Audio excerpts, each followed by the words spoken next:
பொருளாதார ஆலோசகர் அனந்த நாகேஸ்வரன் அவர்கள் நம்மிடையே இருந்திருக்கார். சார் வணக்கம். ஒரு முக்கியமான தருணம், உலகளவில் போர் பதற்றம், அமெரிக்கா, ஈரான், இப்படி இருக்கும் பொழுது நம்முடைய இந்திய பொருளாதாரம் இப்போ எப்படி இருக்கு? வரக்கூடிய நாட்களில் ஒரு ஸ்டேபிளா இருக்கும் சார்? இந்திய பொருளாதாரம் நிதி ஆண்டு 25-26 வரைக்கும் ரொம்பவே ஆரோக்கியமா இருந்தது. நான் சொன்னபடி 7 விழுக்காடு வருஷம் நம்ம ஒவ்வொரு வருடமும் கோவிடுக்கு அப்புறம் அச்சீவ் பண்ணியிருந்தோம். நம்மளுடைய பட்ஜெட் டெபிசிட்டையும் நம்ம குறைச்சிருக்கோம். கிரெடிட் ரேட்டிங் அப்கிரேட் நமக்கு கிடைச்சிருக்கு. போன வருஷம் 3 அப்கிரேட் கிடைச்சிருக்கு.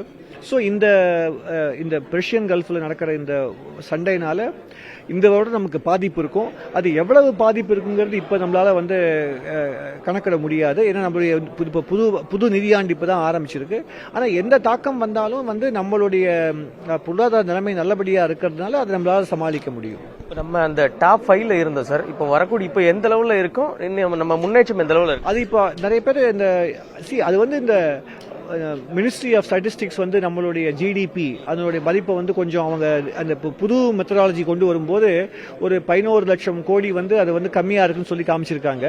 அது தவிர இந்த இந்தியாவோட அந்நிய செலாவணி மதிப்பீடும் கொஞ்சம் குறைஞ்சதுனால நம்ம இப்போ 6வது நிலைமைக்கு வந்திருக்கோம்னு சொல்றாங்க. ஆனா இது தற்காலிகமான ஒரு சரிவு தான். இது தொடர்ந்து நீடிக்காது. வரும் ஆண்டுகளில் திருப்பி நம்ம 5-4 அப்படின்னு சொல்லி முன்னேறி தான் போயிட்டு இருப்போம். அதுல ஒன்றும் சந்தேகம் கிடையாது. கோவிட்ல கூட நல்ல ஸ்டேபிளா இருந்தோம் கடந்த காலங்களில். இப்போ இந்த இஷ்யூனால பெரிய லெவல்ல பாதிப்பு இருக்கா இல்லாட்ட கம்மியா? இல்ல, இந்த பெரிய பாதிப்பு சொல்ல முடியாது. இந்த சண்டை நமக்கு ஒரு எனர்ஜி பிரைசஸ் ஒரு பாதிப்பு இருக்கு. ஆயில், கேஸ், அது தவிர நமக்கு இந்தியன் ஒர்க்கர்ஸ் அங்கேருந்து ரெமிட்டன்ஸ் அனுப்புவாங்க. இந்த மாதிரி ஒரு 2-3 சேனல்ல ஒரு பாதிப்பு இருக்கு. கோவிட் ஒரு பெரிய தாக்கம். ஏன்னா நம்மளுடைய பொருளாதாரம் வளர்ச்சி இல்லை. அந்த வருஷம் பின்தங்கி போனது. இப்ப அந்த மாதிரி ஆகாது. இப்ப நம்மளுடைய வளர்ச்சி விகிதம் குறையலாமே ஒழிஞ்சு வளர்ச்சி இருக்க தான் இருக்கும். ஸோ கோவிடுக்கு நம்ம மதிப்பிட முடியாது. லாஸ்ட் ஒன், அந்த ஏஐ பத்தி சொன்னீங்க சார். அந்த இன்வெஸ்ட்மெண்ட், அந்த வெளியே அது எப்படி சார்? நம்ம என்ன பண்ணணும்? அது இல்ல, நம்ம என்ன பண்ணணுங்கிறது இன்னைக்கு உலக நாடுகள் எல்லாருமே இதை பத்தி யோசிச்சுட்டு இருக்காங்க. ஏன்னா இன்னமும் ஏஐ எந்த அளவுக்கு நம்மளுடைய தொழிற்சாலைகள்ல இல்ல இண்டஸ்ட்ரீஸ்ல எந்த செக்டர்ல எல்லாம் எவ்வளவு தூரம் ஊடுருவும் சொல்ல முடியாது. இப்ப இது இன்ட்ரோடக்ஷன் ப்ரமோஷன் ஃபேஸ்ல எல்லாரும் ஒரு லோ காஸ்ட்ல ஏஐ இப்ப அலோவ் பண்றாங்க. அதே மாதிரி நீடிக்காது. அப்போ ஏஐ மாடல் யூஸ் பண்றதுக்கு உண்டான ஒரு காஸ்ட் அதிகமாகும் போது எல்லா கம்பெனிஸும் யூஸ் பண்ண முடியாது. அப்ப ஏஐயோட டிஃப்யூஷன், பரவல், அதோட பரவல் இவ்வளவு வேகமா இருக்காது. அந்த வேகம் கொஞ்சம் கம்மி அடையும். அது நமக்கு கொஞ்சம் டைம் கொடுக்கும் ஃபார் அஸ் டு அட்ஜஸ்ட்.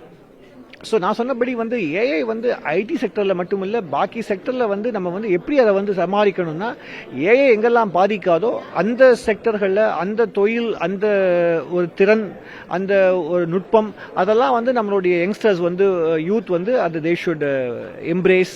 ஏன்னா திருப்பி இந்த சாஃப்ட்வேர், இந்த கோடிங் இனிமே அதுக்கு முந்தி இருந்த வாய்ப்புகள் இருக்காது.